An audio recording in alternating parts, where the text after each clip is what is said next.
برخی دیگه از گروه‌های کرد اینجا حضور ندارن. مثلا از جمله شنیدیم که آقای مهتدی عبدالله مهتدی مطلبی نوشته. دلیل عدم حضور اونها چیه؟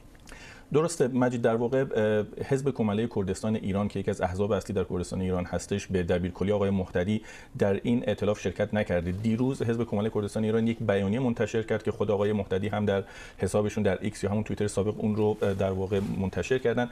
اگرچه از این ائتلاف حمایت کردن و گفتن که یک حرکت بسیار مثبته، اما خیلی خلاصه گفتن که به کارآمدی و دوام این ائتلاف در واقع زیاد مطمئن نیستن و مواردی رو که به نظر اونها جای سوال هست که دلیل عدم حضور حزب ایشون هست گفتن که یکیش فقدان هر گونه مکانیزم اجرایی، وظایف فوری و سازوکار و نقشه راه مشخصیه که وجود نداره.